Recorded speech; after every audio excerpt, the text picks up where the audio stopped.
is brought to you by Head Start Basketball. How are you making the game easier for your teammates? Because I think that question can give every person on your team an answer, whether they're playing the whole game or whether they're not. There's something that you can do during the course of the game or the course of a practice that can make it easier for those around you. Kyle Koncz is currently the head boys varsity basketball coach at Lake Forest Academy just outside of Chicago, Illinois. This will be his third season as the head coach and second stint at Lake Forest, after beginning his coaching career there upon his college graduation as an assistant under head coach Matt Vaughn from 2008 to 2011. During his 5+ years coaching at Lake Forest, Kyle has had the opportunity to work with 12 players who've continued on to play basketball at the collegiate level, some of which are still playing professionally today. He also currently works in the admissions office at the academy. In between his time at Lake Forest Academy, he spent 6 seasons coaching at the college level, including 1 season as an assistant coach at Williams College under head coach Mike Maker.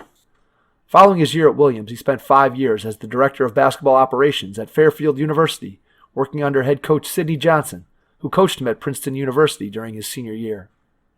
At Princeton, Koncz was a 3-year starter for the Tigers. He finished his career with the 5th most three-point makes in school history and currently sits just outside the top 10. After his junior and senior seasons, Kyle was the recipient of the B.F. Dunn Award, which is presented annually to the team member who through sportsmanship, play, and influence most greatly contributed to the sport. Kyle attended Strongsville High School, where he finished his high school career as the school's all-time leading scorer and as the record holder for three-point makes in a season and career, as well as finishing in the top 3 for rebounds in a career, all of which led him to be elected to the Strongsville High School Athletic Hall of Fame. Kyle recently had the opportunity to speak at the USA Basketball Coaches Clinic in Chicago, Illinois, and also worked his first session of Snow Valley Basketball Camp this past summer. Thanks for checking out the Hoopheads podcast. Our lineup of podcast guests includes some of the top minds in the game across all levels, from grassroots to the NBA. They'll share insights that will help you grow as a coach, improve as a player, or enhance your experience of the game as a parent. You'll gain new perspectives on what the best coaches are doing, how they do it, and why they do it. We hope to make you think and challenge you to consider your approach to the game of basketball. Please subscribe to the Hoopheads Pod and leave us a 5-star rating and review wherever you listen to the show. Help us grow the game by telling your friends and colleagues about the Hoopheads Podcast so they can give us a listen too. You will definitely want to have a pen and paper handy so you can take some notes as you listen to this episode with Kyle Koncz from Lake Forest Academy in Chicago, Illinois. Hello and welcome to the Hoopheads Podcast. It's Mike Linsing here with my co-host Jason Sunkel, and tonight we are pleased to welcome to the podcast longtime friend, fellow Strongsvillian, currently the head coach at Lake Forest Academy in Chicago, Illinois, Kyle Koncz. Kyle, welcome to the podcast. Appreciate it, guys. I've been waiting to get on since we got reconnected this summer, and I'm looking forward to a great conversation about hoops. Yeah, it's going to be a lot of fun to kind of go back, and we have a little bit of a shared history, so it'll be kind of unique in that way. We haven't had too many guests on there that go back as far as the two of us do. So let's start there and think about how you got into the game of basketball as a kid and talk about what made you fall in love with the game. Well, I think probably, like a lot of guests that you've had on, my love for the game really started from my family. My dad, as you know very well, was a big hoops player growing up. He grew up in Strongsville. They still live in Strongsville. But, when I was young, he played on a men's league team, which was called the Ville. That was very good. And they won, I don't know the exact number, but they won a crazy amount of games in a row, and had a number of different players from not just Strongsville, but other local towns. And really, when I was really young, a lot of my summers and even some of my winters was spent just going to watch him and the Ville play at various places around town. So I think just from being around them and watching them play and watching them win games and watching the camaraderie that they developed, I just started to develop the love for that sport at a really young age, just really through watching it. And then it kind of developed from there. All right, not to date myself, but I did spend a lot more time playing basketball against your dad than I would have ever playing against you. So it was a lot of fun. Your dad's group, the Ville, a bunch of good guys. I remember thinking when I first started going up to the courts in Strongsville, I was probably, 13, 14 years old. And at the time, your dad and those other guys seemed like they were ancient, and they were probably 25, 26 years old when I first started going up and playing. And, you look back on that from your perspective as a kid, and it's just, you have such a skewed look at what people's ages were. And like I said, they seemed like they were so old, not in terms of, oh man, they're ancient, they can't play anymore, but they just seem so much older than me and some of the other people that might have been playing at that time. And yet they played the brand of basketball that you would consider to be quality fundamental basketball, where they just set screens, they knew how to move, they maybe weren't as quick or as fast as the guys they were playing against, but they just had an idea of how to play. And I think that when you have a conversation with people and you say, hey, those guys or this player or somebody just knows how to play, anybody who's a basketball person knows what that means. And that's how I would best describe your dad and the rest of the guys from the Village. They just, at that time, they just knew how to play. And certainly you being exposed to the game through them, that's a pretty good introduction to the game of basketball for sure.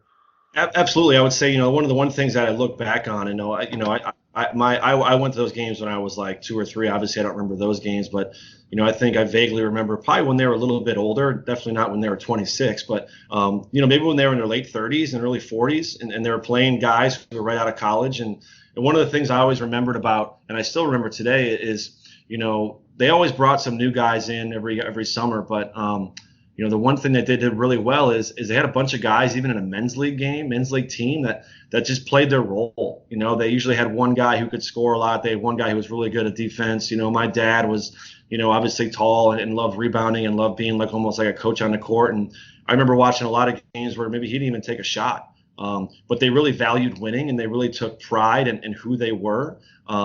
And they were competitive games, whether they're indoors or outdoors. And I remember sometimes there was arguments and yelling at referees. But, when you go watch a men's league game when you're 4 or 5 or 6 or 10, and you see how much they cared for the game and they cared for each other, really, I think as I look back on my career and what I value as a coach now, I think a lot of those things, even if I didn't realize it then, were imprinted in who I was and who I would become because of just those games at a young age. Yeah, for sure. It's so unique, the situation that those guys created, and that not only were they playing in men's leagues, but obviously when I was playing against them, I was mostly playing as a kid, playing pickup basketball. And so not only did they play together formally in leagues, but you'd go and you'd play at the courts, and here they'd have, to your point, they'd have 4 or 5 guys there, and maybe it'd be a different rotating cast of characters, but there was certainly a core group of 6, 7, or 8 guys that were always around, that were always a part of it. And it just seemed like, A, they loved playing together, and then B, because they had so much experience playing as a group, that they were able to beat, if you looked at just this strictly from a athletic standpoint or age or whatever, they just always found ways to be successful and ways to win. And I think that's something that as a coach, you always want to do. It always felt like they got the maximum out of what they were able to do. And I think if you were able to pick up on those lessons, it certainly got you off to a great head start, in the game for sure. Yes.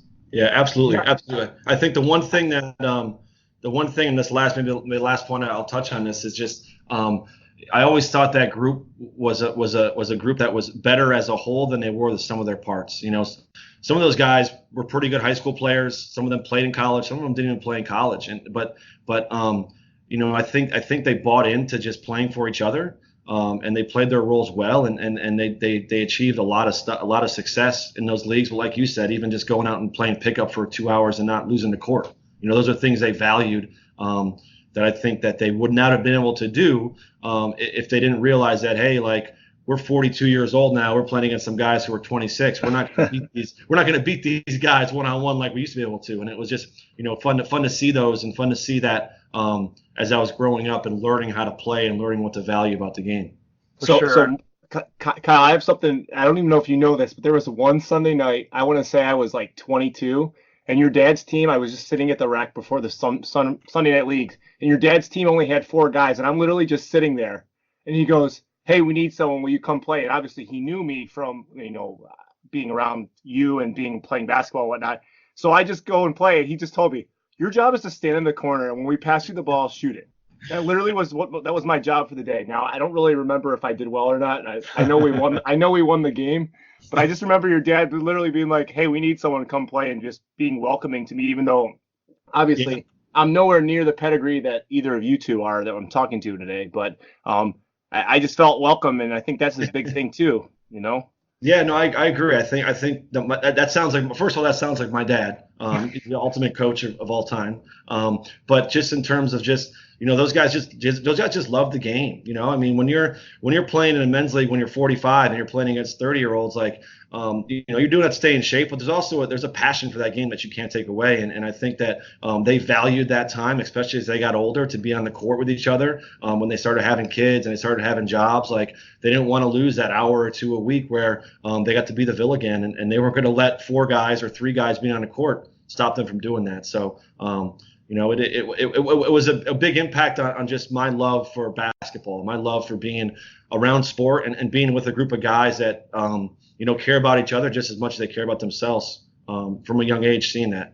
Yeah, and I'll echo that too with, I think when I think back to, and I've talked about it here on the podcast before, about just how big of an impact the rec basketball program in Strongsville had on me back when we had the players who were varsity players that would end up coaching the elementary school kids. And 2 of the guys from your dad's group, Bill Vaughn and Kent Wilson, were 2 of my first coaches that I remember. And so those guys, so not only did I have an opportunity to know them when I was in, I don't know what grade I might have been in, 3rd, 4th, 5th grade, who knows. And then as I got older, then to get out and have a chance to, so I watched them play in high school. They coached me while they were in high school. And then eventually, as I got older and we're meeting them up at the courts and getting a chance to play against them, interact with them, and become friends with them, it's one of those things that it's a different era of basketball than the one we're in now. And I always have said that I think that connection between a varsity program and having kids directly involved with youth players makes such a huge impact, because it gives kids something to aspire to. And I don't remember exactly when that went away. So do you remember that personally, Kyle, that we're having varsity players coach you in rec basketball, or was that already done by the time you got through the program? 100%. That was a huge part of probably, my development when I started to play organized basketball.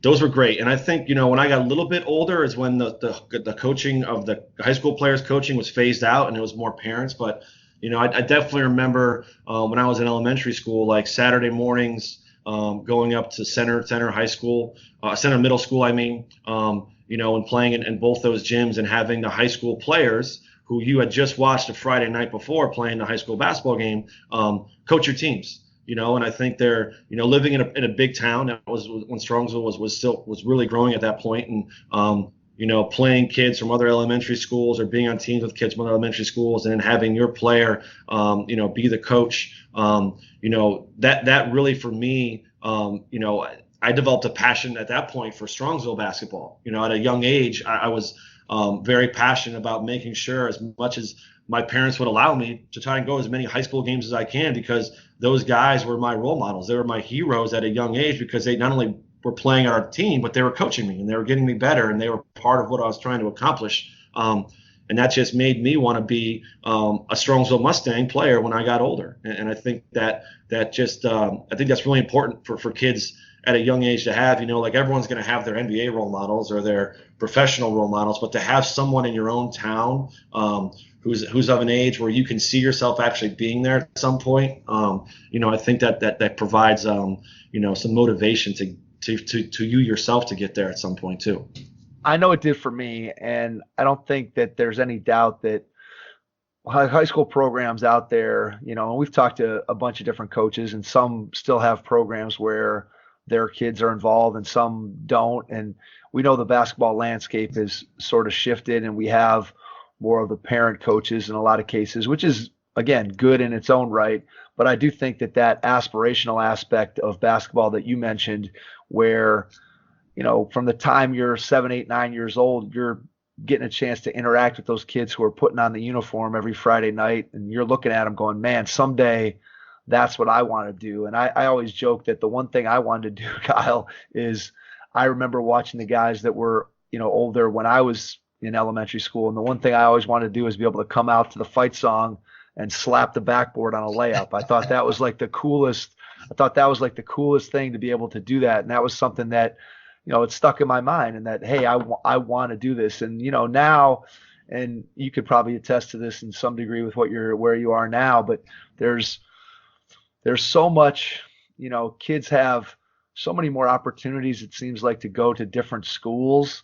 And from the moment that I moved to Strongsville, I think in second grade, and, I started going to games with my dad, and there was never a time ever from the time I was in second grade where I doubted that at some point I was going to be a member of the Strongsville high school team. It just was never a consideration of thinking about, oh, maybe I'll go here, or maybe I should transfer here, or, I'm going to go to this school. It just wasn't the way it was, because I had these role models, people like your dad, people like, Kent Wilson, and people like Bill Vaughn, who coached me. And then I had the opportunity to interact with them on so many different levels that it just was this natural progression. I think that it's something that I wish was more prevalent today. I wish there was more of that. And there still is pockets of it, but it's not as prevalent as it was. And I think that kids today miss out on that aspirational aspect of wanting to be a part of the program and the community where they are, because of the, you just look at the transfer rate in college, or the number of kids that go to 2, 3, 4 different high schools over the course of their career.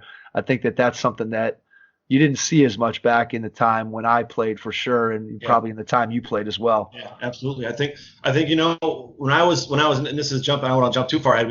But I will mention, like, when I was making high school decisions, that I did have the option of going to some of the private schools. St. Edward's was one of those schools that, I developed a relationship with the coach there. Went to their camp a little bit. But ultimately, what made my final decision to stay in Strongsville was what you just talked about, like. When I was in second grade until eighth grade, playing in that community system, I wanted to be a Strongsville Mustang. I didn't want to be a St. Edward Eagle. I wanted to be a Strongsville Mustang. I wanted to take Strongsville to the state championship, not St. Edward's, and it was because for 6 years I was in that system, and I think that's something that my situation here at Lake Forest Academy is a little bit different than a community high school. But if I ever was a community high school coach, that is something I would try to recreate as much as you could in today's day and age. Because the other thing I think it brings, and you said the word earlier, is a sense of community. And I think the one thing that high school sports, any high school sport, that can provide that type of program for their youth, I think it really brings a strong sense of community to the entire community. And I remember, not just that I developed relationships with the kids, the high school players who were coaching me when I was in fourth grade, but my parents did. And then my parents would go in the community and talk about, Kyle's getting coached by Adam Therian, and he's such a great kid. Like, the high school's playing in the sectional championship. We should all go support those kids because of what they do for our kids. And I think you can really build something special. And then, as you mentioned before, you're having all these kids. They're not going to be looking to go anywhere else because there's pride in being, a Strongsville basketball player or a Brunswick basketball player, whatever town that you're in, because of what you started at a young age. Yeah, there's nothing like high school sports to be able to bring a community together when you can get the right program in place where you have that sense of community pride, where people are connected across all age groups, whether that's elementary school kids connected to high school kids, or, like you said, even taking it one step further, the parents are connected to the kids, the parents are connected to each other. Then I look back on the time when I played, and I know there were community members who didn't have kids, who were older, and they were just residents of the community, and they would come and watch the games or be a part of things. And that's something that I think it's very unique when you're able to create that. And I think that high school sports is the one thing I think that still can bring people together. You see it a lot of times when a community has success in, typically it's going to be football or basketball, but when the school has success and advances in the state playoffs, and then all of a sudden the community starts to band together and people are talking about it, and it's exciting. It's exciting to be Absolutely. in a community when those things happen. And high school sports is one of the rare places where you get that sense of community. I think if I was a high school coach, or like you talked about, if you were in a high school, a public high school where you had a community surrounding you, that to try to build that, I think would be one of my number one goals, is to build that sense of community where everybody's connected. And I think that the most successful public high schools anywhere across the country, I think that's what they do. They build that sense of community where you're a part of us, and that's what helps their programs to flourish. Yes, absolutely. And it's not just, and it's not just you get that sense of pride and passion for your program. But then when you really get it going and you get kids that want to be involved in it, I can just think, Strongsville, when I was playing, at the youth level, there was 10 teams per age group. There's so many teams. I remember all the color shirts we used to have. All right. But then you're thinking about the pool of players that you're pulling in, and the different athletes and the different skills that kids have. Of course, they're not all going to be on your varsity team when they're juniors and seniors.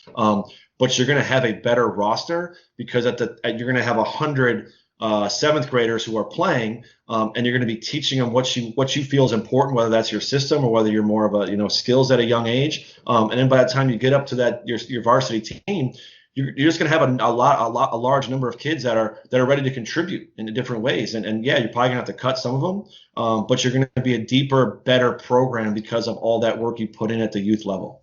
For sure. It definitely makes the pool deeper when you have a good quality youth program, and it just allows you to make a connection with those kids in your community. And to your point, not every kid is going to eventually make it up into your program. They might not even make it to the freshman team, but you're able to grow your program. You're able to have an impact. And I think one of the things that has changed for me over the years is just the idea that I can have an impact on a kid through basketball, whether or not that kid's going to end up being a varsity basketball player or an eighth grade basketball player. There are ways that you can have an impact using the game, which is something that I didn't necessarily always think about when I was younger. Whereas now I look at the things that I'm trying to do, whether it's with camp or training or whatever programs I'm putting together, or this podcast as an example.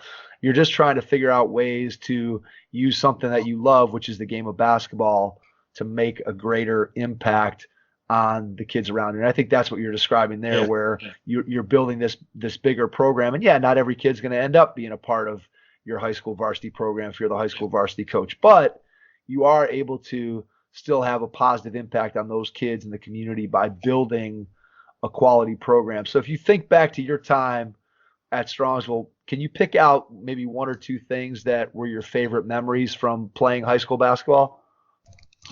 Oh man, there's a lot. The one thing that I'll say is that my senior year we had a pretty strong team. I think we lost in I don't even remember what they called the round before the Sweet 16. We lost to Cleveland Rhodes in the round of 32. I don't know if that's sectional or the district final. District final. District final. Yeah.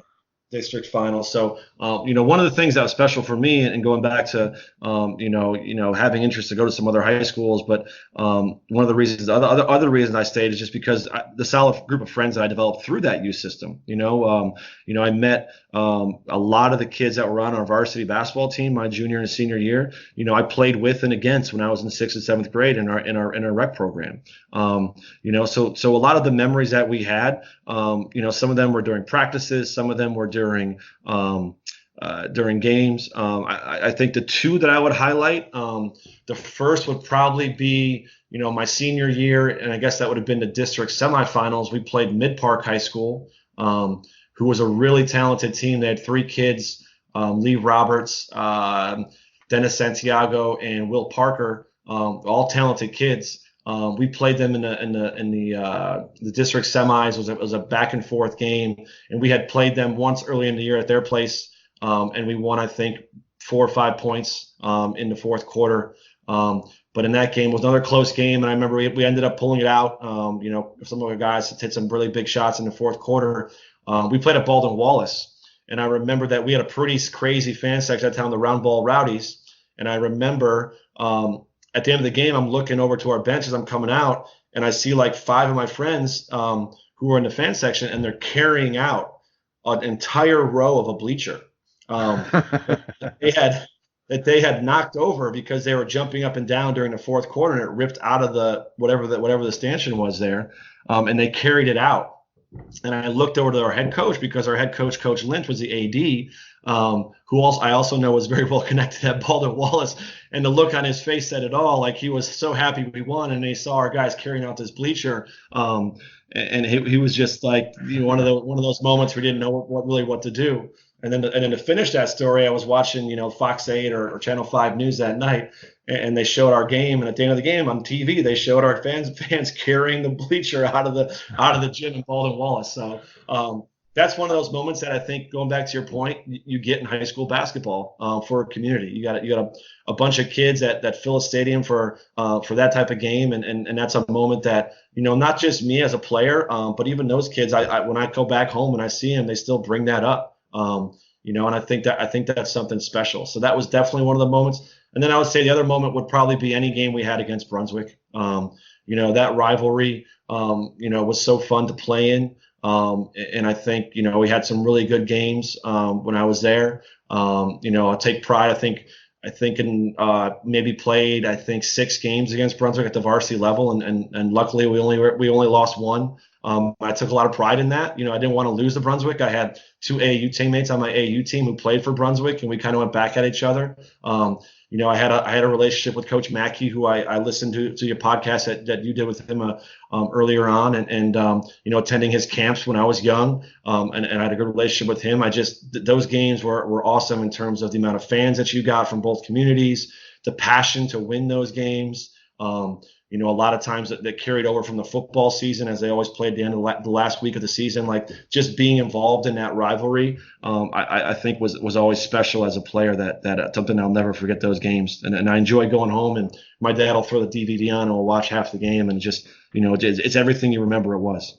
Yeah, it's fun. I mean, those rivalries, I think there's nothing like high school rivalries. And it's one of the things that when I go back and watch games now, living back here in the community in Strongsville, and I didn't get to as many games last year as I would have liked, and with coaching my own kids and doing this and doing that. But it's interesting just because the league and the schedule that you and I typically played against is not the same. Now, thankfully, we're still in the league with Brunswick, and so you still get to play them twice a year. But a lot of the rivalries and the teams that I played against when I was back in high school, you're not in the same league with them, so maybe you get an occasional non-conference game against them, but it's just not the same league. And so when I go and watch the games, it's like, okay, we're playing against Shaker Heights. Well, there's not really a natural rivalry between Strongsville and Shaker Heights as there was. And again, part of it is just, things change, and it's different. And so the kids today don't know the way that it used to be. And I look at it now and I'm like, I don't know that I enjoy the schedule that they're playing as much as, I enjoyed the rivalries that we had with the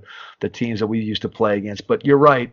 I think that those big games, there's nothing like that from a high school standpoint. And you mentioned playing against your AAU teammates. And I think that's one of the things that if you're a high school basketball player, when you get an opportunity in a regular season game to play against guys that you compete with and against all summer, I know that was one of the things that I used to really enjoy and really get a lot out of, is the chance to play with guys in the summertime and then come back and compete against them during the season. And obviously when you have that friendship and you have, it adds a little extra edge to that rivalry when you're familiar with them, whether you've played AAU basketball with them, whether you just played against them in the park or at the, we used to play up at the old Omni. And, you just, when you get a chance to do that, it just makes it so much more fun when that familiarity breeds contempt, as they always say. You get to, them so well that you just want, you want to beat them so badly when you actually get a chance to get out and compete against them, for sure. Yeah, absolutely. And you want to spend the whole summer talking trash about you winning when you're traveling on the road for AU tournaments. So right, there's that extra motivation there too. Head Start Basketball's Cutthroat Gameplay program returns on Tuesdays in October at the Strongsville Rec Center. Boys and girls in grades 5 through 10, you won't want to miss this one. Come out and join us and get prepared for your season with the best live-action skill development game anywhere. You can register at www.headstartbasketball.com. We had Nick Graham on, a couple weeks ago, and Nick talked to one of his pieces of advice as we were talking to him about his experience going and playing in high school and then going on and playing in college was to players out there to make sure that you enjoy your senior year of high school. Mm-hmm. And his point was that, his senior year of high school was so much fun. Everything he did, he just loved it. And, then you get to college, and college basketball is great. But as you know, and as I know, it's a lot more work. It's a lot more, Yes. It's a lot more putting time in, and there's some tremendous rewards, but there's nothing that replaces high school basketball. And I think so often today in our basketball system that we have set up, that kids are so focused, and families and parents are so focused on that, getting to that next level, and they want to get that scholarship, or they want to get that college opportunity, that I think sometimes they bypass and look right over the top of what's in front of them, which is their high school career, and how much fun and enjoyable that can be. And I know just from hearing you talk and knowing about you, how important your high school career was to you and how much it meant to you. And I feel the same way. I look back so fondly on my years playing for Strongsville, and just like, there was never a moment, I can honestly say that when I was in high school, there was never a day that I didn't want to go to practice. There was never a day I didn't want to go to open gym. There was never a day I didn't want to play in the games. And it just was such a great experience. And in college, it was a great experience too. But there were definitely days where I was like, oh, I don't know if I want to go to practice today. And obviously you go and you work as hard as you can and everything. But it's a different, feel. And I think, Nick, that was a great point that he made. Just that, you got to make sure that you enjoy the experience that's in front of you, and don't look ahead to the next one.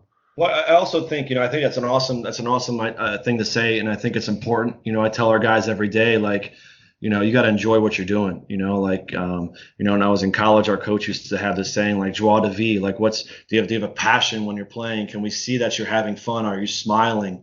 Even when you lose, or even when you miss a shot, there's going to be some frustration there, but if you're not visibly enjoying playing the game and being around teammates, then you should reevaluate really why you're doing it. Because you're not going to take it as far as you want if you're not enjoying it. Ultimately, you're going to get burnt out. So I think that's really important. And the other thing I would say, one thing that I look back on in my high school career, that I think sometimes in today's day and age, when kids are transferring and they're looking at the next step and trying to say, what place is going to give me the best opportunity to do this? One thing that I probably underestimated when I was going through it, and now I will never underestimate it, is just the leadership opportunities I had during high school, because I was playing with a group of kids that not only I was familiar with, but they were familiar with me. And I put the work in to be a pretty good player. And then it allowed me to have a voice, to lead by example. And as I moved into college, I probably wasn't ready to play at the level I was at right away. And that's why I didn't play as a freshman.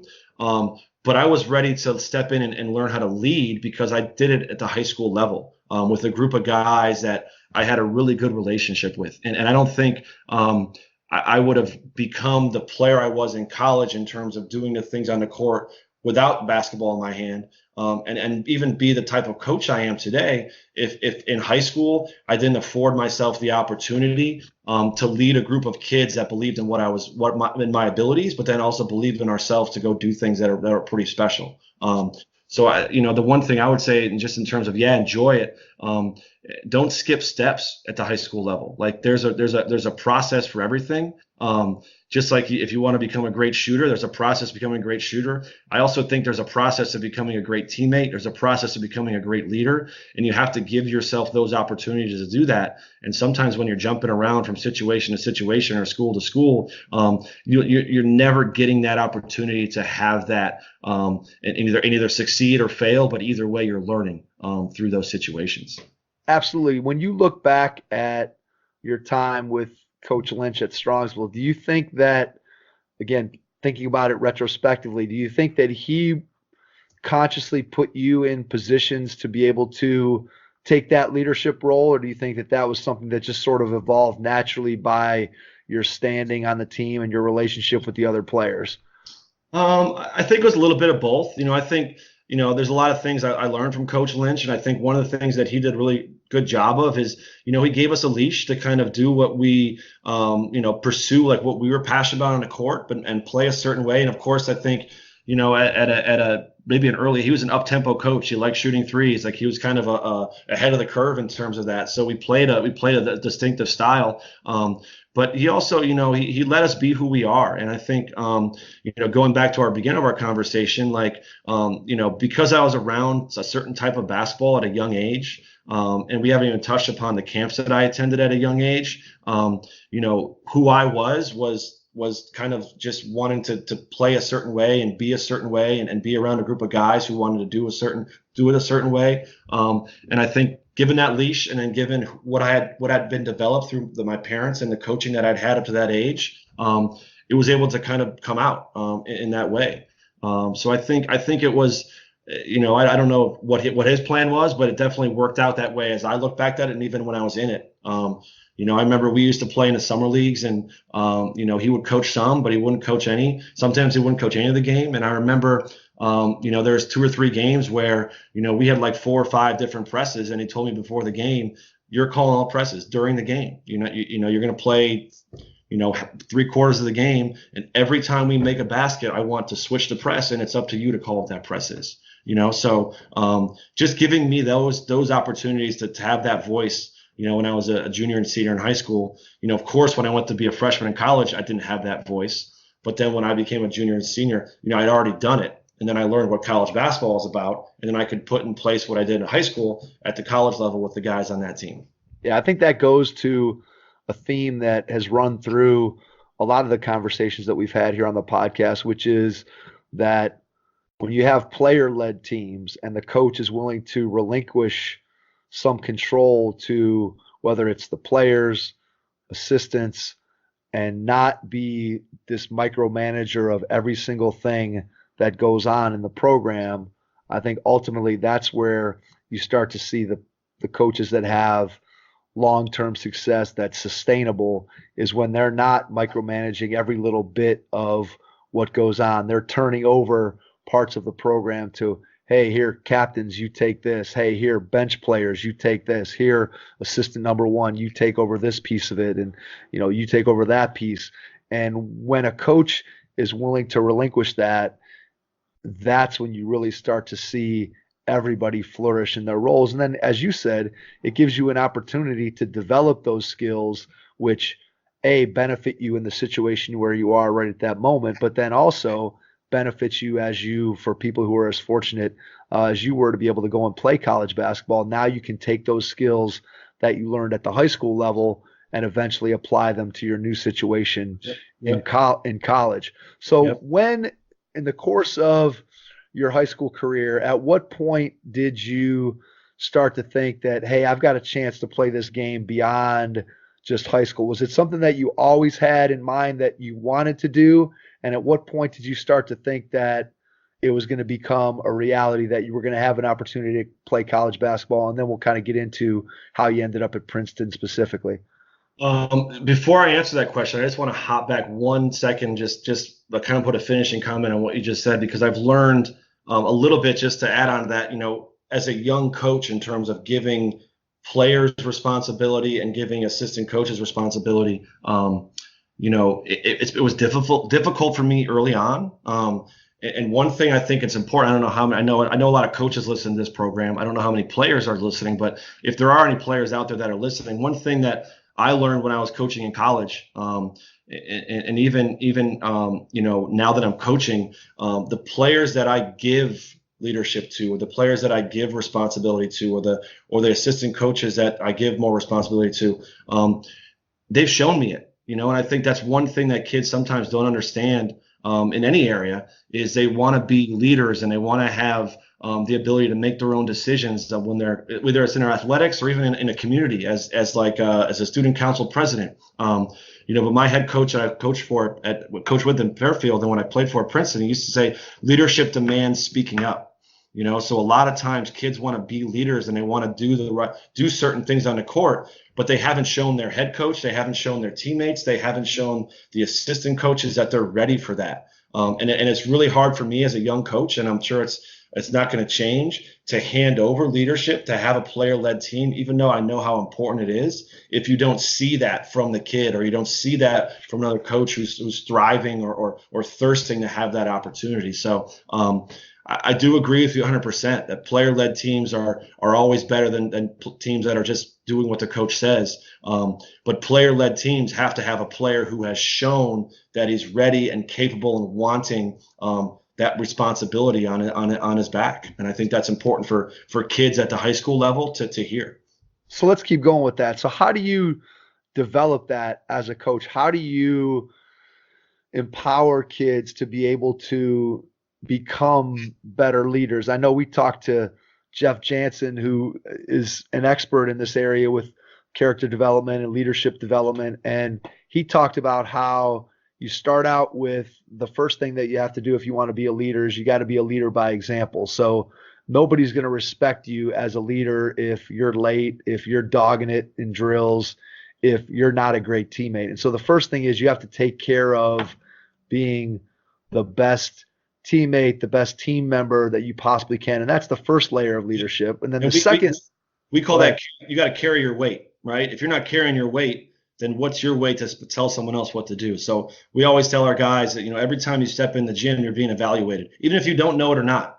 As a head coach, I'm evaluating everything you do, from your warm up to your stretch to how you rebound during a rebound when one of your teammates is shooting. And if you're not carrying your weight in my eyes, you're probably also not carrying your weight in your teammates' eyes. So imagine how much weight your word is going to carry to a kid who sees you dogging it on a sprint, or who's shooting and trying to get 20 shots in a minute, but you're walking to get his rebound. So we call that carrying your weight. Yeah, I think that's a great way of phrasing it. And it's critical because we all know, anybody who's played the game, whether it's at the high school level or collegiately, as you and I were fortunate enough to be able to do, that guys that aren't carrying their weight, when they start to speak up or they start to say things, you're definitely going to look at them out of the corner of your eye and not take their words very seriously.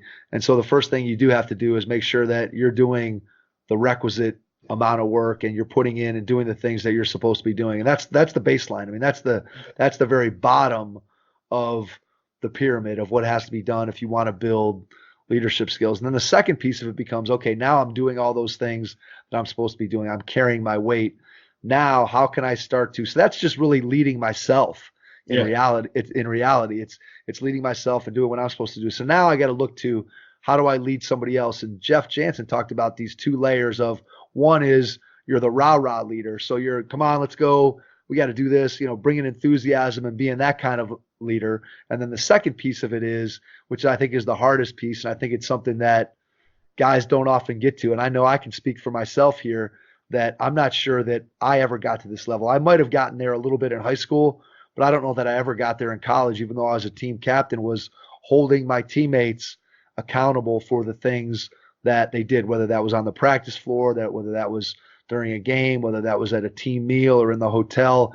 That becomes the most difficult type of leadership for a player to be able to have, where you have that peer-to-peer, I'm going to hold you accountable. And I think when you can get there, just like you talked about a second ago, when you can get there, I think that's when the magic really happens. But I think it's very difficult both as a player to get there, and I think as a coach, it's difficult to build your team and give your kids those skills. It's something that you have to work at all the time to be able to get a situation where kids can hold each other accountable. You have to have a very trusting, loving, secure environment where people feel safe to be able to speak up, knowing that it's not a personal attack on them. It's just, hey, we want to do things a certain way, and if you're not living up to what we want to do, we're going to call you out on it. Yeah. Well, I think there's a few things that I can go in on there. I think, just at that your end point, I think it's hard, as a kids call it catching feelings. But,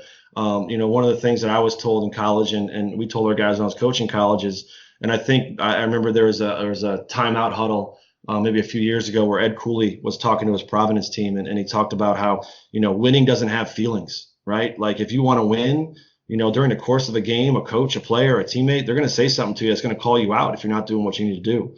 And those really good groups and those really good teams in the moment, they can take that and kind of move on. The teams that might struggle are the kids or the teammates that say, yo, man, like the back and forth talk goes, and you can see teams fold in those moments. So, as hard as it is to sometimes take criticism, if you want to be a part of a winning team, I guarantee you, if you take every state championship team that's ever been had that opportunity to win a state championship, there's been a moment in that season where someone called somebody out, and in that moment, was that team going to go the way where they're going to break apart, or is there going to be a kid who's like, hey, you know what? I am not doing what I can do. I can do better, and that probably took that team to a whole nother level. So that's part of it. You got to have a group of kids that maybe can take that criticism. I think the other part of it may go back to what we talked earlier about building that youth program. I think that's also why it's really important, to have at the high school level, to have a really strong youth basketball program, because you just talked about the trust and the love and the relationships that are needed for that. And what better way to have that than having a group of kids who've been playing together since they were in 4th and 5th grade. At that point, if you've been playing with a kid for 6 years, you're probably going to trust what he's saying to you when he says you're not doing everything you can do to help us win. So I think that's a big part of another reason why to have a strong program. And then lastly, I would say as a coach, I would say going back to, having great leadership skills, I think you have to be a great role model for your kids, and everything that you're asking your kids to do. I talk to our kids about carrying your weight. Well, I have to make sure I'm carrying my weight every day. And that goes by everything that I want to value in our program, whether that's on the court or in our community. Our kids better see me doing that too. Because the minute I ask them to do something and they see me in the community doing something different, high school kids are going to be like, hey, what's up? Coach is telling us to do this, and he's doing that, or he wants us to go watch other teams play, and he's not at the other sporting events, or he wants us to clean our plate up at the lunchroom, and he's not doing that. He wants us to be early to practice, and he's walking in right when practice starts. Like all that thing, it just tears down what you're trying to build. And I think before you even try and get your kids to be leaders, they have to see what a leader is, and they have to see what leadership is. And I think that's a lot of responsibility on your coaching staff to show them that. Yeah, kids can sniff out a fraud pretty quick. Oh, real quickly. Yeah, real quickly. And I think that's a great point. And for any coaches out there, and I think especially young coaches who, if you think to the time when you first started, I'm not sure that I know for me personally, I'm not sure I always recognize what you just said. You kind of want to have this idea of how you want things to be, and you don't necessarily think about how what you do reflects on what they do. And it's super important because I don't know what the exact saying is. I can't remember the exact wording, but basically as kids, they don't hear what you say because they're watching what you do. Yeah. And, I can preach all I want about be on time. And if I show up a minute before practice is starting every day, kids notice that. If I'm talking about hey, we need to work hard, and there's a shooting drill going on, and instead of me being actively engaged coaching the kids, I'm standing over on the side looking at my phone or talking to my assistant. Kids see that, and they understand. They understand. They know what that means, and they know what it doesn't mean. And it really comes down to, like you said, you got to build that trusting environment. You got to build that environment where people care about each other. And when you have that from again, thinking about it from a high school's perspective, if you have kids that have played together, that have been friends for a long time, it's a lot easier to go back to that person and say, hey, come on, man, carry your weight, versus somebody who maybe you don't have that same relationship with. And that's why if you look at the way that coaching has shifted over the last 20 to 30 years, where relationship has been much more important. The relationships that you build with players as a coach is far more important than it was 20 or 30 years ago. And that's not to say that there weren't coaches 20 or 30 years ago that weren't fantastic at building relationships. But I think as a general rule, there were a lot more Bobby Knight style coaches where, hey, you're going to do things this way, and I really don't care what you say, and I'm not necessarily interested in building that type of trusting, loving relationship. And now I think coaching has gone in a much more positive direction where people understand how important those relationships are in order to maximize and get the most out of everybody. If I know that I can trust you and I know that you have my best interest at heart, I'm much more likely to run through a wall for you than if I think every time I do something wrong, you're just going to scream at me and you don't really care about me in any other way except what I can produce on the basketball floor. Yeah, and I would say, I wasn't playing back then, and I've had a lot of different coaches in my career. I think to be a great coach, you always have to have relationships. I can just speak for the time I've been coaching. Maybe the relationship is just a different type of relationship today with kids than it may have been 30 years ago, where what you just touched upon. And I would say one thing that I've done, I've tried to done, and I'm not nearly in as good a shape as I want to be, and I don't play. Actually, I don't play that much anymore. But one thing I've done, I think that's really helped out with our guys in terms of what you just touched upon, like if you want your guys to go a certain way in a shooting drill, or if you want to show your guys how hard they need to go to get that next level of conditioning. I know I've seen videos of like Shaka Smart going through and doing like the Navy SEALs training with his guys, but I haven't gone to that extent yet. But I've done some things with our guys where I put myself out there, and if there's a challenging conditioning drill that maybe I knew they were going to struggle with to finish at the end of practice, I'll jump in there with them, and I'll gas myself, and I'll give a post practice speech whispering because I have no breath left. But if you want them to go a certain speed, for me, I get frustrated sometimes working with high school kids because they don't quite understand what college speed is. They all want to go play college basketball, but they have no idea how much faster the game is going to be and how much harder you have to work to get there. So I'll jump in a shooting drill with them, or I'll jump in a defensive drill with them. Kids have a hard time communicating on the court, especially defensively. I'll jump in a shell drill, and I'll show the guys how much they have to talk. And it goes a long way. I think the kids appreciate you putting yourself out there, putting them in their situation, showing you're vulnerable, that you're not in the best shape that you can be, but you're still pushing yourself. Or even just seeing, sometimes we get caught up in this is how I want it done, and we don't understand that our kids have never seen it done the way that you want it done because they've never played at that level or coached at that level. So you might have to jump in there or bring someone in who can do it at that level and say that's how it's supposed to be done, and mimic that. But I think that's an important key teaching point. You can't teach kids things without showing them what they are and showing them how it's supposed to be done. You can't just talk it to them till you're blue in the face and expect them to do it if they've never seen it. And that's important for all coaches, I think, to kind of, sometimes you can get caught up in that and say, why can't you just run this press breaker? Well, they've never seen it. They never practiced it. They don't know what it looks like. So, how are they supposed to be good at it? Yeah, I love that. There's two things from what you just said that I think are really, really important from a coaching standpoint. And one is that you have to be very specific in your language when you're coaching. And a lot of times we'll see coaches, and I know I'm guilty of this as anybody is, you're standing on the sideline or you're in practice and you say, hey, all right, we got to work hard on this possession, or, I need you to cut harder. Okay, well, what does that even mean? What does that look like? And so to your point, if you can get out and you can demonstrate, well, here's what a hard cut looks like, and here's what you were just doing. Yeah. And so now you have these two contrasting things. You can say, look, this is the difference between this and that.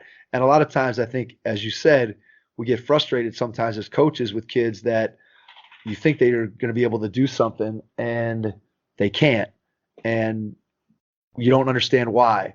And a lot of times I think it's just the fact that we haven't adequately explained, demonstrated, given them the example of what it looks like. And I think that's very, very important, is to be intentional with your language when you're talking to them, to make sure that they understand what it is that you want to do. I think that's very, very key. And then the other thing that I love that you said was trying to get kids to communicate better, because I think you could probably go and talk to NBA coaches and you could talk to second grade basketball coaches, and universally every coach would say our kids don't communicate enough out on the floor. They don't talk enough. And one of the things that I've always done, and I always think it's fun to do, is to get out on the floor and just be in it, whether it's in a defensive drill, or I always like to talk on offense, because you hear so much that kids, we're always talking on defense, but you rarely hear coaches talk about how much we need to talk on offense. Mm-hmm. And so I go out and be on offense when I'm playing, hey, cut here, or this guy's open, or hey, I'm moving over here, this.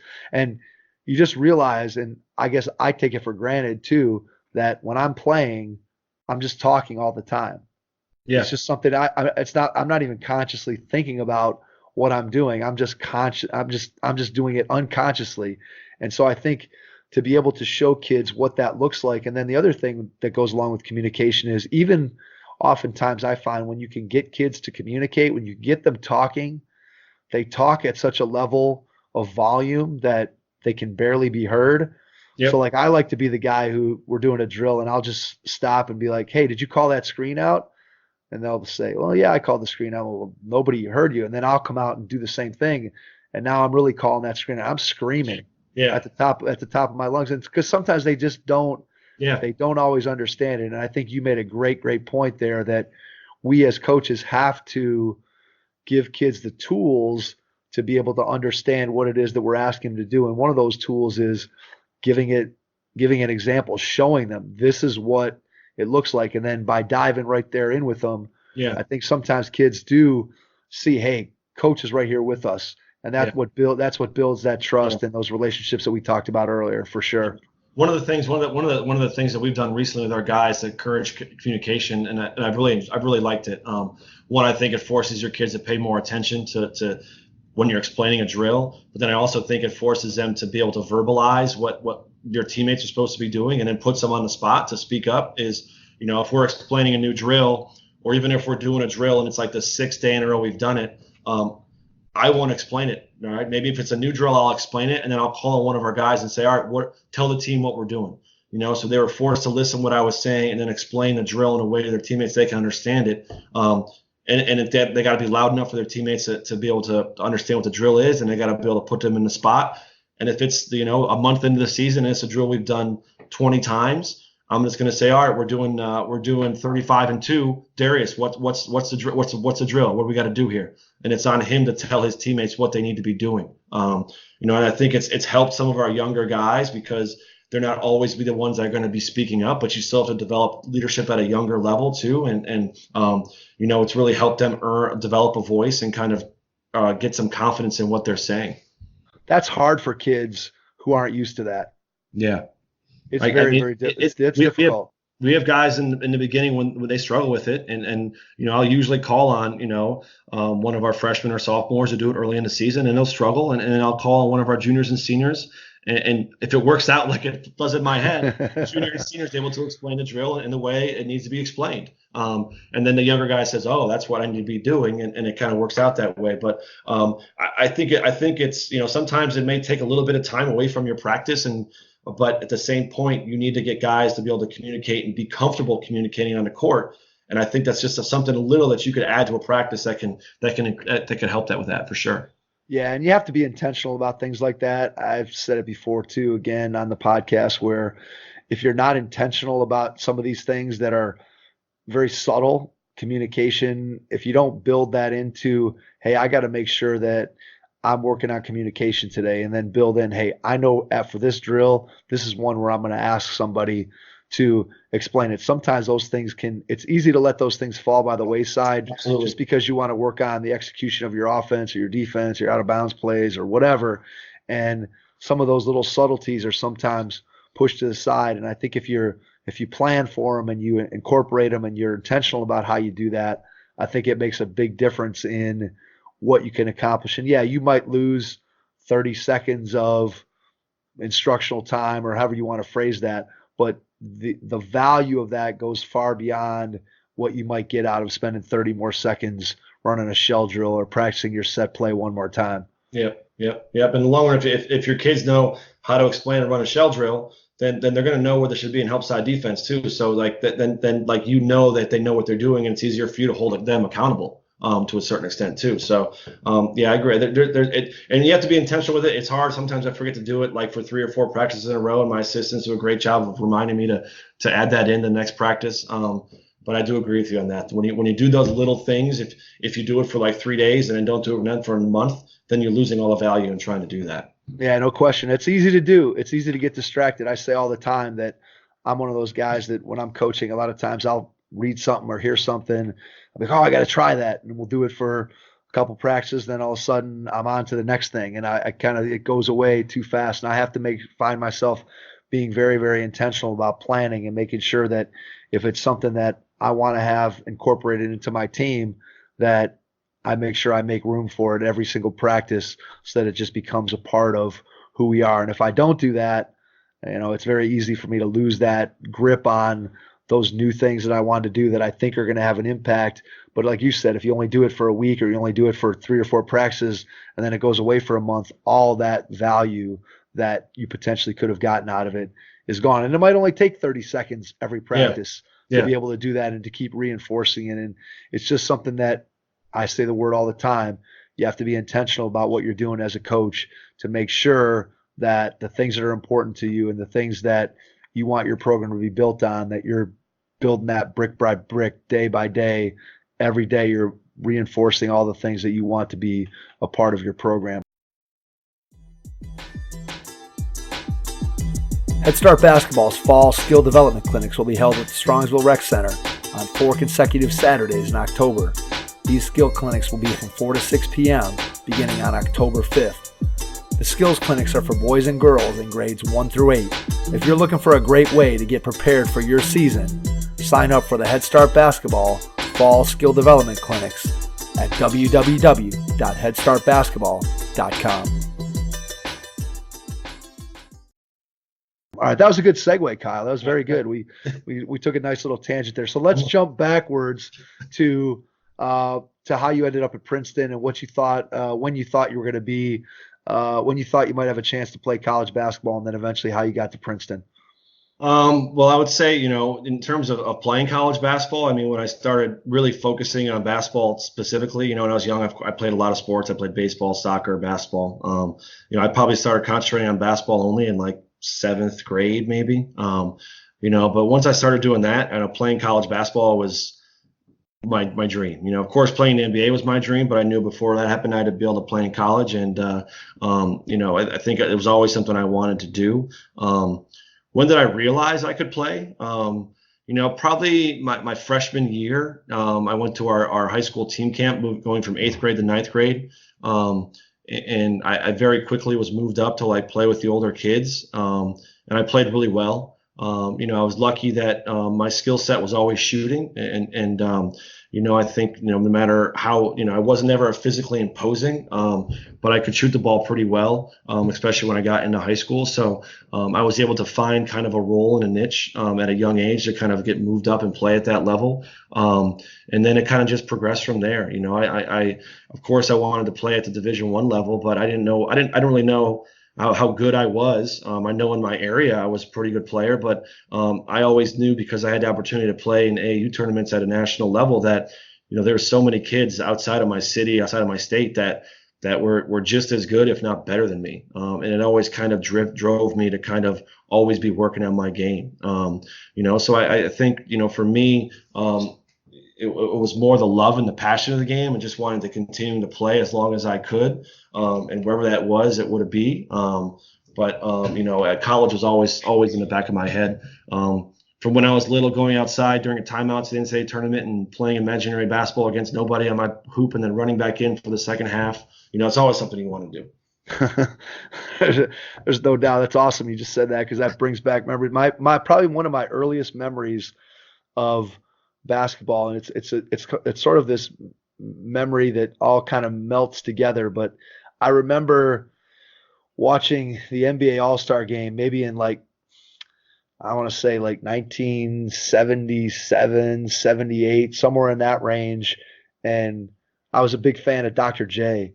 And my dad, thankfully, even back then, had my basketball hoop set low so I could work on shooting the ball with correct form. And so I was probably, at that point, I was 7 or 8 years old, and my basket was probably, 6.5 feet, 7 feet tall. I don't even remember, but I know that and again, I can't jump very high, so it had to be pretty low for me to be able to work on my Julius Erving moves.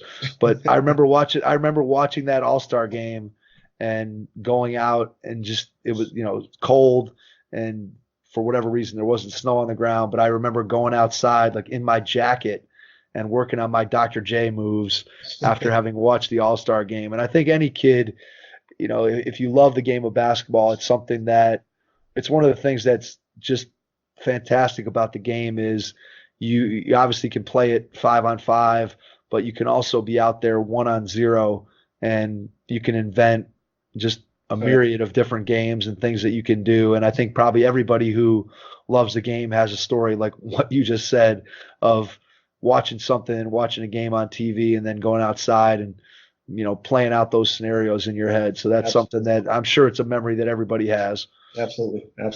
And then to the second part of your question, the opportunity to go play at Princeton, it's kind of a funny story, living in Cleveland, Ohio. I really didn't know what the Ivy League was. It's not, when being on the East Coast for a long time in college, like I understood that, that was high academic schools and they played really good basketball in the Ivy League. But, growing up in Strongsville, you didn't really hear a lot about that.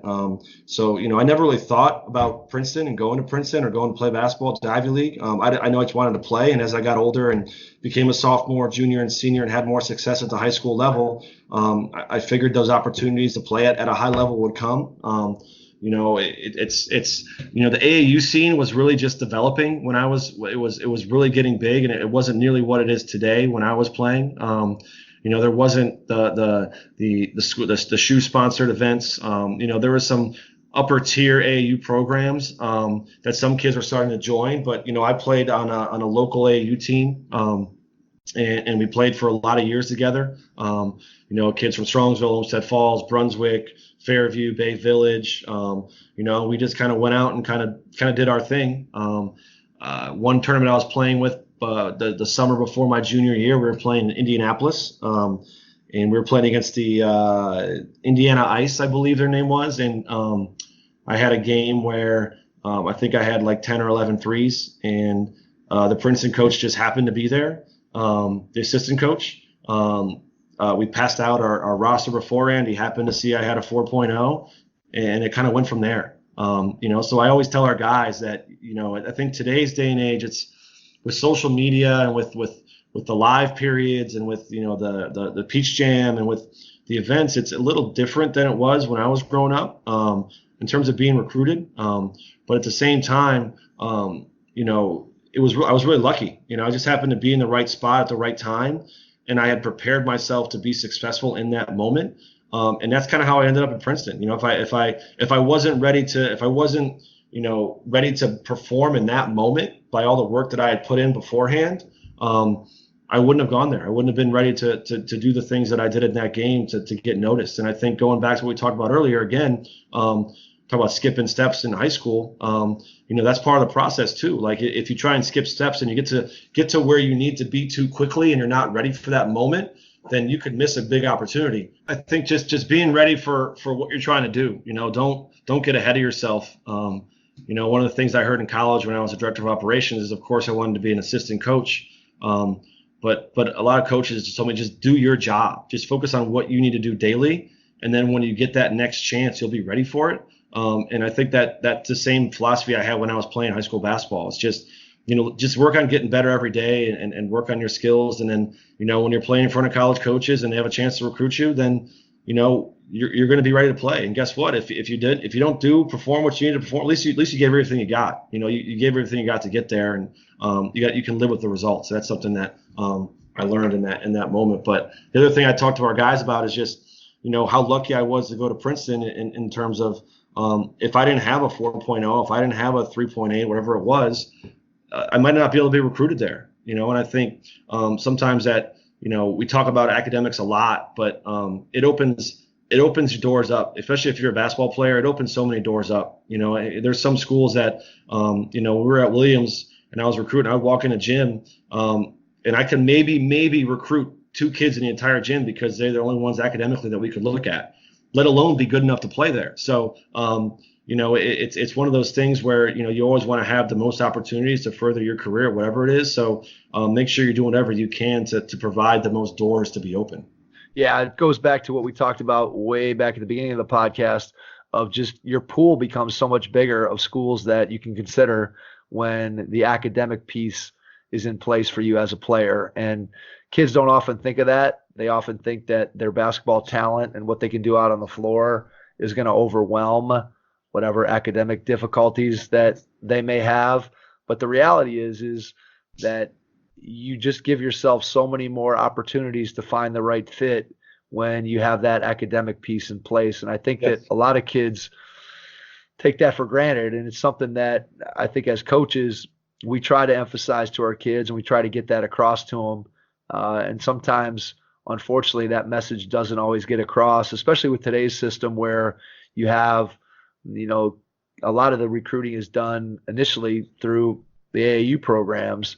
And because of that, AAU doesn't have the same focus on academics, obviously, as a high school coach who's much more in tune with his players' academics. And so I think it's a challenge. And for players out there, if anybody who's listening or you're a parent listening, that academic piece of it is so strong. And just like Kyle's saying here, when you have the grades in place, it just affords you many more choices of where you can go, because there's a lot of schools that if you have a 2.5 GPA, those schools can't even look at you and can't even consider you. And so the more your GPA is where it should be, then the wider array of opportunities you're going to have to potentially go and look at different colleges. So did you ever think about it? Was it ever close where you thought about going somewhere else, or was it from the time Princeton kind of got in on you, you were sold on it right away? Or just what was the process like in terms of eventually making that decision? Was just the fact that, hey, Princeton, great school, great basketball tradition, why would I even consider anywhere else? Or or was the decision tougher than that? No, I think it was a little bit tougher than that. Again, going back to what I said earlier, I really didn't know.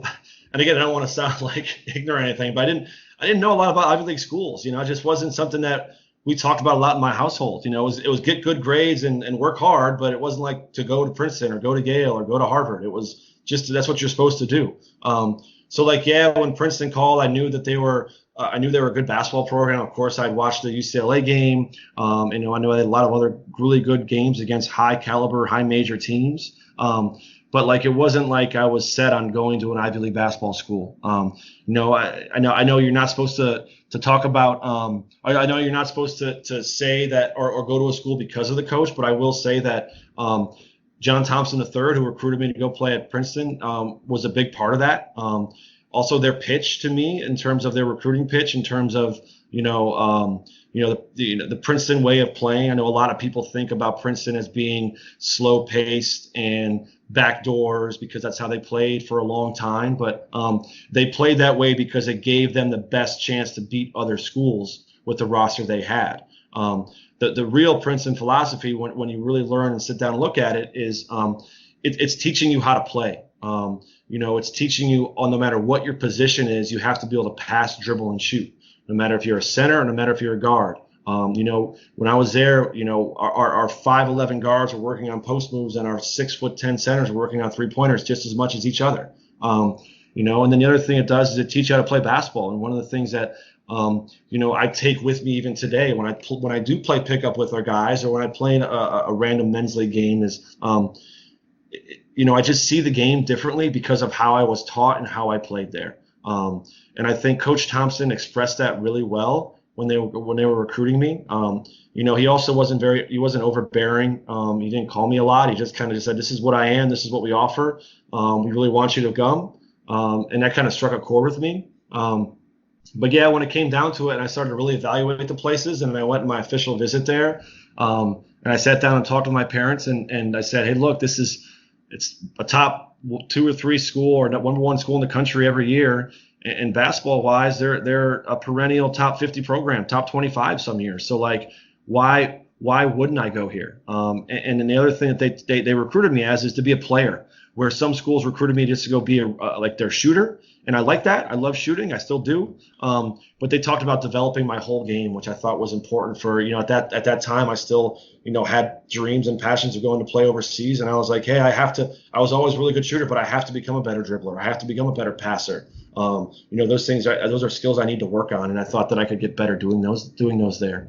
Did you consider playing overseas? Kind of. I think where I was at, I don't know if I was good enough to have a sustained career over there, and I had the opportunity to go coach right away, and I knew that's what I wanted to do, so I didn't want to kind of waste time. Looking back on it, I probably should have done it for a year just to have that experience if there was an opportunity out there. I mean, I think nowadays you could play at so many different levels. It's just where you're willing to play, what you're willing to make, the towns you're willing to play in. Like playing overseas is a lifestyle that some kids don't really understand what it's about. It's difficult. A lot of my friends have done it. A lot of people I coach with, and it's, sometimes you're in a town that's in the middle of nowhere and no one speaks your language and no one eats your food and you don't have TV. You go into practice, and European basketball is different than American basketball, and they practice more, they practice harder. So, some kids just aren't ready for that lifestyle, and it's a huge adjustment that they're not ready for. The one factor that was a big decision for me was the fact that Ivy League schools don't offer scholarships. And at that time, some of the financial aid programs they have in place today aren't in place now. Weren't in place then. And I knew that my parents had provided me a lot of opportunities growing up, and I always had a dream of getting a full scholarship to help them not have to pay for my college. But when it came down to it and we sat down and we discussed the decision to make, it just checked off so many boxes that it didn't make any sense not to go there. And luckily me and my family had a plan to make it work and able to, because we didn't receive a full scholarship, but in the long run it was 100% worth going there because of everything that I just talked about playing the game of basketball and the skills that I developed and all that stuff. So what was your biggest adjustment when you stepped on campus? Bigger adjustment academically, athletically? What was the shock value of stepping on campus and being a part of Princeton basketball for you?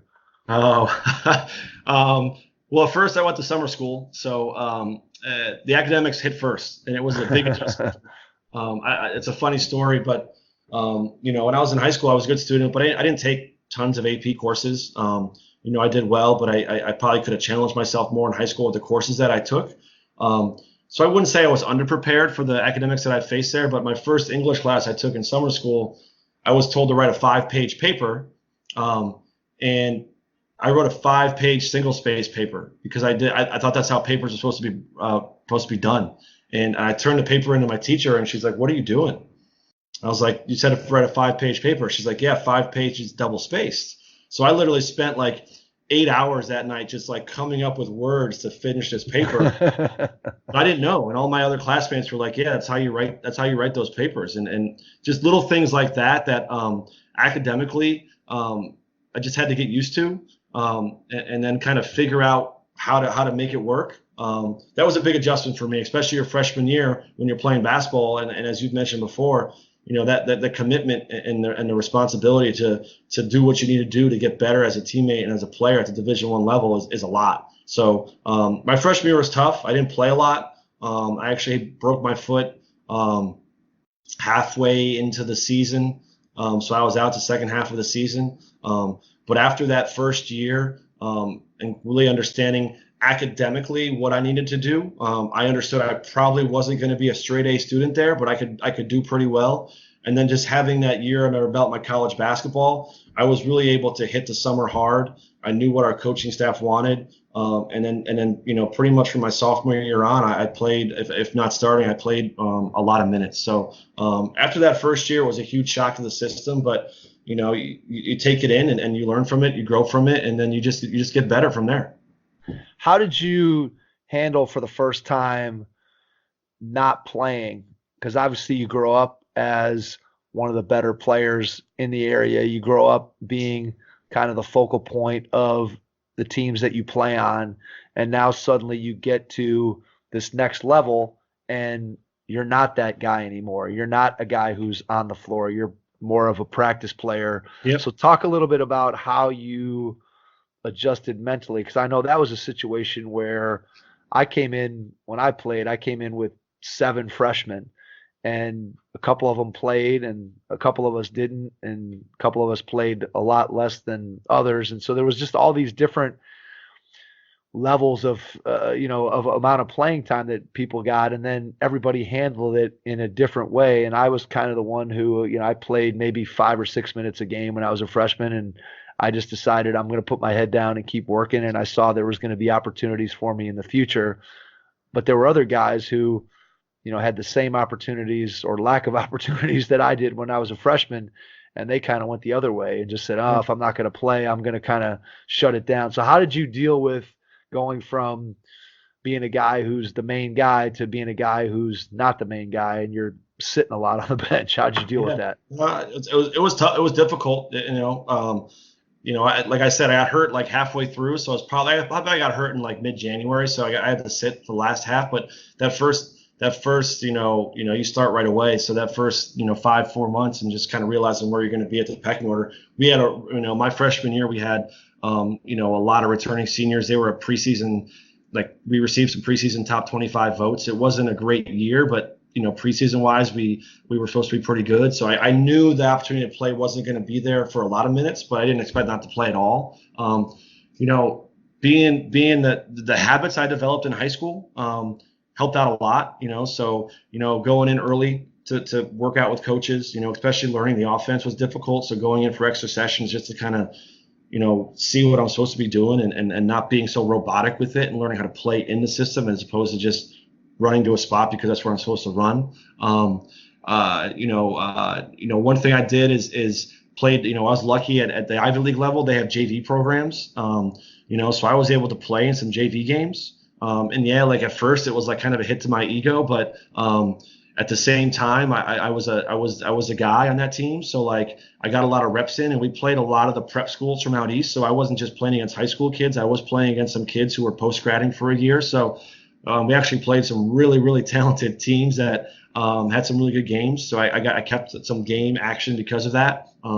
One thing I did about halfway through my before I got injured was, the way our practices broke down, we had like a scout team and the guys who played. And at one point in the year, I was like right in the middle of both teams.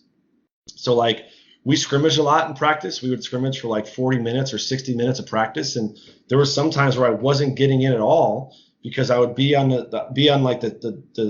playing team, but I was the eighth guy. Right. So I did it all. And then like when I went in the scout team, they had the other scout team guys play. So at one point I went in the coach's office and said, hey, like I don't want to sit and practice all day. And I understand like I might not play in games.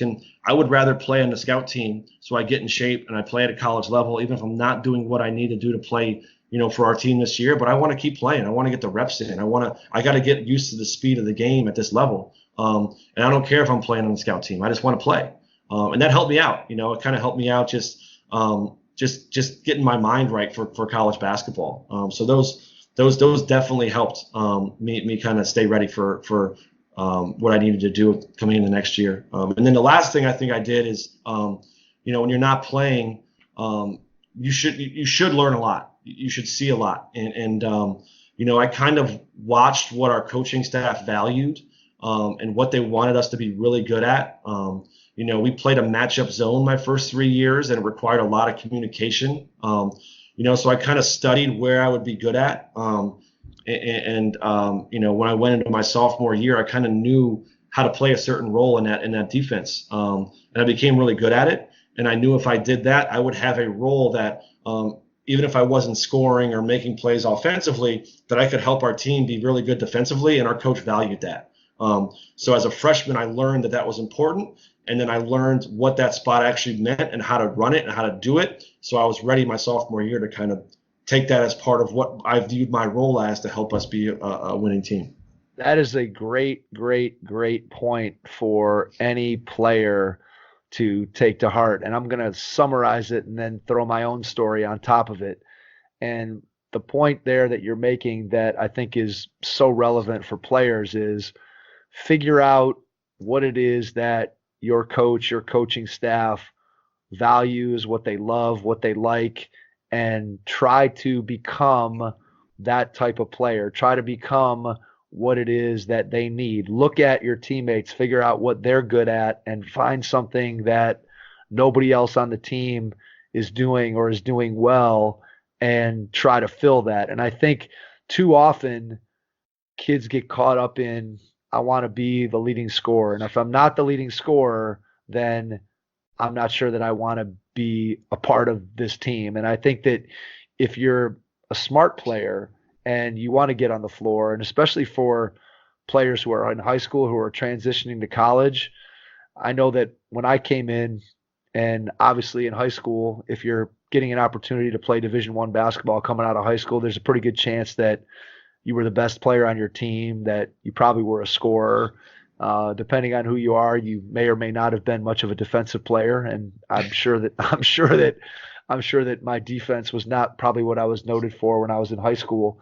But I got to college, and as I said, I didn't play very much as a freshman. And I looked at, all right, who are the guys that are coming back the next year? And I looked at those guys and I said, my coaching staff is not going to need me to score based on these guys who are going to be around me when I'm a sophomore. So how am I going to figure out a way to get into this lineup and play? And I looked around and I said, I got to become the best perimeter defender on our team. And by doing that and by shifting my mentality from being a guy who had to be the leading scorer or wanted to have the ball in their hands to a guy who could play a complementary role on offense and then be solid as a rock on defense, that afforded me an opportunity to go from playing, 5-6 minutes a game as a freshman to being a starter who was playing 35, 36 minutes a game from my sophomore, junior, and senior year. And it wasn't any magic. It was just me looking around and, just like you said you did, and assessing the situation and saying, what can I be good at that my coaching staff values that's going to enable me to get on the floor? And I think that too often players don't do that. They kind of pigeonhole themselves into, this is who I am, and they don't look at the surroundings and the situation and become that chameleon and figure out, what can I do to get on the floor? And hey, look, sometimes your coach is going to value something that may be different from what you internally value, but ultimately you're playing for that coach. You got to please that coach. And I think smart players look for opportunities to do that. And if you're a player out there that is going to be going from high school to college basketball, you want to start to think about looking at, what can I do? What value can I bring? What do my coaches want? What are they praising in practice? What is it that they're looking for? And then try to become that. And that's how you get yourself on the floor a lot more. One thing, I've kind of took that philosophy into my coaching, and I put it on our board, on our pregame board. Is I write a question on the bottom, and it says, how are you making the game easier for your teammates? Because I think that question can give every person on your team an answer, whether they're playing the whole game or whether they're not. There's something that you can do during the course of the game or the course of a practice that can make it easier for those around you. Whether it's, if you don't play a lot, whether it's making sure every timeout you have water bottles ready for those guys that are playing in the game, or you're calling out the defense, or all those kind of things. And if you are playing a lot of minutes, maybe you're not the main scorer, but are you getting 10 rebounds a game? Are you diving on the floor for a loose ball? Every time you draw two, are you kicking to the open man? And really trying to get them to understand that, there's so many ways you can affect winning that don't have to do with putting the ball in the basket. And I think that question that we put there, and some groups embrace it more than others, but and some individuals embrace it more than others. But it really can give all the guys on your team a role. And it's something that I learned in college about what my role was. And when I was in high school, the ball was always in my hands and literally every play was run through me.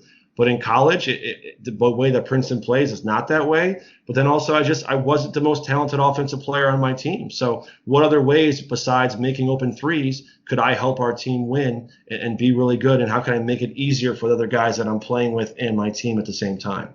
Yeah, so if we take that, like you just said, and flip it around from a coaching standpoint, it's important as a coach, when you ask that question of how do you make things easier for your teammates, it's important then for you as the coach to recognize those contributions that everybody's making up and down your roster. So it's easy for us to recognize the leading scorer, the best rebounder, the guy who leads the team in assists. It's easy to recognize those things that are easily measurable. It's harder to find how the 13th man is making the team better and how they're making their job of their teammates easier.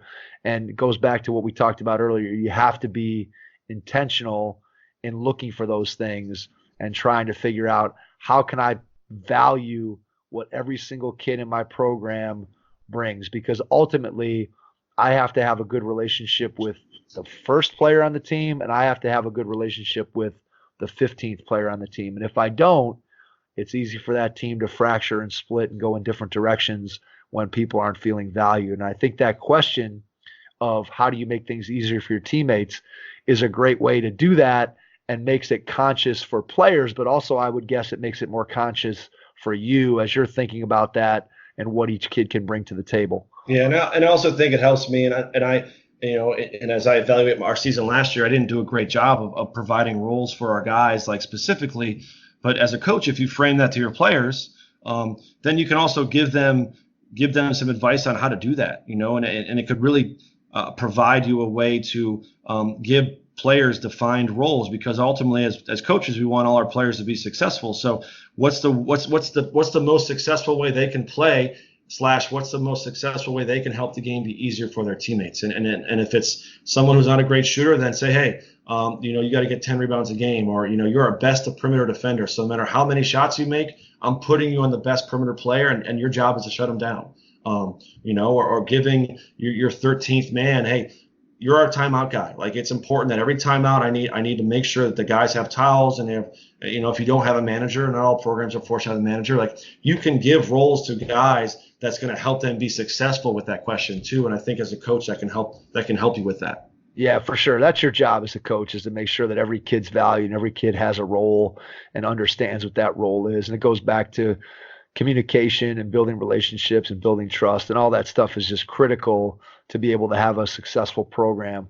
When did you think about becoming a coach? Did you always know in the back of your head as you were growing up that you wanted to coach someday, or was it something that when you got done playing and you looked around, you said, man, I still want to be involved in the game? What's going to be my avenue to do that? When did you come to the realization that coaching was going to be something that could be your future profession?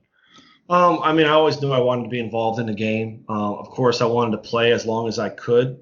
At the same time, I kind of recognized where I was at as a player when I graduated. I had a decent college career. I wouldn't say I was, one of the top players in our conference or top players in our region or anything like that. I probably had the opportunity to pursue overseas career. I wasn't sure, where that would be, what the lifestyle would be like, and I knew I wanted to stay involved in coaching, and an opportunity came up to coach at the current school I am at as an assistant coach. So, I think I jumped at that because I didn't want to pass up that opportunity. Going back to our relationship, I think, I always had the opportunity, being involved in our rec program when I was at the high school level, and then coaching camps when I was in high school and college. Even if it wasn't the most competitive camp with the top kids in the country at it, I enjoyed coaching kids. I enjoyed coaching, helping them get better or just growing themselves. So just having that experience previously at a younger age in high school and college, I think that I wanted to see if that's something I would enjoy doing, and luckily I've really enjoyed it. So it more was a desire to stay involved in basketball than anything, but I've grown to really love being around kids and helping them get better at whatever it is. So talk a little bit about, let's just quickly, we're coming up on about an hour and a half. Let's touch on the different stops that you've had in your coaching career. Maybe just spend a minute or two on each stop and kind of what you learned along the way, and then we'll come back and wrap up the episode from there. Yeah, so I started after college. I coached actually at Lake Forest Academy as an assistant coach under Matt Vaughn. And I think that was just getting my feet wet as a coach. I never had been in like a coaching situation of a team at a high school level before. I was very fortunate that Coach Vaughn gave me a lot of leeway to kind of do a lot of things with our guys. And we had some pretty talented players, that those 3 years that I was here that went on to play at the Division I level. So just getting in the gym with them, doing individual workouts, thinking about game planning, going out and scouting teams. That was part of that, just learning how to coach, learning how to be that model of a person. From there, I moved on to Williams College. I was very fortunate to coach there for a short time, but I worked for Mike Maker, who's an outstanding coach. And during that year, just, he coached with John Beeline at West Virginia. He coached in Oregon with Coach Dana Altman. So he's been around a lot of guys, and a lot of people know the game, and he knows the game just as well as anybody I've ever been around. So just learning more about basketball. He played a similar way that I was coached at in Princeton. But then also just learning about how to run and being around a college basketball program, what it takes, recruiting, managing alumni, managing your team, travel, all that stuff at the Division III level.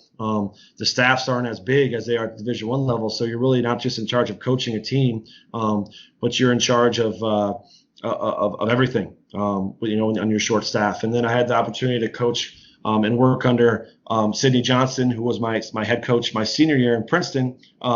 I was the director of operations there, and I might have mentioned this earlier, but really at that spot is when I learned to be really good at what you're doing. Because when you're a director of operations, obviously you want to be an assistant coach. Director of operations has to do a lot of like the legwork for a basketball program, whether it's on campus, whether it's traveling, whether it's managing the players' schedules. There's a lot that goes into that. Technically, in the role of director of operation, coaching isn't in the title, right? But you all want to be a coach, so you always had the desire to do more coaching. But if you don't do your job as an operations guy, you're never going to get that opportunity. So as a coach, I really learned, as a person, I really learned just to be really good at what you're doing in the moment. Obviously, being around Coach Johnson for another 5 years after playing for him for 1 year was awesome. From him, I've really learned how to just really care for your guys.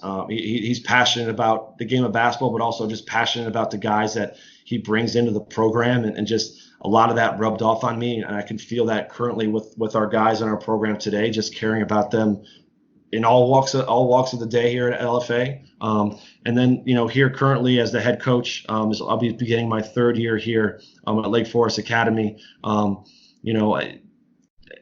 thing I was told as a young coach is if you ever get the opportunity to be a head coach at any level, take it, because you learn so much being the face and in charge of a program that you can take with you wherever you go. And I think, my first 2 years, we had a lot of success my first year. We had a lot of seniors and some really just high character kids. 3 of them went on to play college basketball. Last year I wasn't as successful. And I think, just in the first 5 years or 3 years, you're going to be a head coach. You're going to learn a lot about yourself, a lot about what you value, a lot about how to run a program. And that's kind of been what's going on here. Awesome. Kyle, it's been a pleasure to talk to you tonight. It was so just coincidental and awesome that we were able to connect this summer at Snow Valley when Jason and I got to Waverly, Iowa, and we walk in the gym and there you are. Again, an amazing coincidence that put us back on a collision course to reconnect our past relationship. So we can't thank you enough for spending an hour and a half with us tonight. It's just been a lot of fun to talk basketball with you. I feel like we left so much on the table that we could just go for easily a lot more time. Yes. So we'll have to have you back on again at some point. But we want to just say thanks to you. And before we get out, please share out your contact information where people can reach out to you. And if there's anything that we didn't hit on, maybe a final point you want to make, you can go ahead and do that now, and then we'll come back and wrap it up. Yeah, I would say probably the 2 best ways to reach out to me would be either through our program's Twitter account. I don't have a personal account, but I run our program's Twitter account. It's at LFA Hoops. And then my email address for LFA here is my name. So Kyle Koncz, KKONCZ at LFAnet.org. You're probably not going to spell that right, but you can look it up on our website. And then, lastly, I would say, just working with high school kids, one thing this is my last piece that I really wanted to talk about is just, coaching college basketball for 5 years. You get so wrapped up in winning because that's what you have to do to keep your job. And yeah, of course you want to build high character kids and, it's a huge part of it. But ultimately, if you don't win at the college basketball level, you're going to get fired. Coming back to high school, one of the things I've really enjoyed is the opportunity to impact a little bit more kids' lives in our community, and you realize how much you can teach kids through what you've learned in basketball, whether that's coaching another sport, whether that's just being advisors for other students who don't even care about sports, and you can teach them some lessons that you've learned, and it really help them grow. And I've enjoyed kind of getting out of the college landscape in that sense, because I'm still coaching basketball at a level that I'm happy with. But I feel that I've kind of become more involved in trying to make sure that all the kids in our school, whether I coach them or not, are having positive experiences. And I think that's something that as high school coaches, particularly in basketball programs, which for the most part are usually high profile positions at high schools, that we have a responsibility and ability to do. So I think that's important. So I would just encourage all the coaches out there, take your program seriously and make sure you're taking care of your kids, but try to really reach out outside of your program and impact some kids that maybe will never pick a basketball up, because I think that's part of being coaching and developing kids at the high school age. Absolutely. I think that's a great way to wrap it up. When we're able to make an impact, and I mentioned it earlier, I think as you get older and you get more experience, I think you look around at the landscape and you realize that we've all been given a platform, and we're very, very lucky to be able to have an impact on kids, whether it's through the game of basketball or in whatever position it is. And as you said, yes, we can impact the kids on our team, but we can also impact the greater community. And we spent a lot of time at the beginning of the podcast talking about how you, Jason, and I all share the roots in the same community here of Strongsville, Ohio. And I think that we all attribute the community that we were brought up in to whatever degree of success we've been able to have. I know I attribute a lot of my success to just the people and the environments that I was exposed to at an early age. And I think that goes to what your last point was, which is if you're doing things right as a high school basketball coach or as a college basketball coach, you're having an impact not just on wins and losses, but you're having an impact on people's lives. And that's really what it's all about. So Kyle, again, just want to say thanks to you for being willing to come on with us tonight. It was a lot of fun. It's a great conversation. As I said earlier, I think that we left probably, another couple hours of podcasting on the table here, but it was a lot of fun to talk to you. And to everyone out there, we will catch you on our next episode. Thanks. Thanks for listening to the Hoop Heads podcast, presented by Head Start Basketball.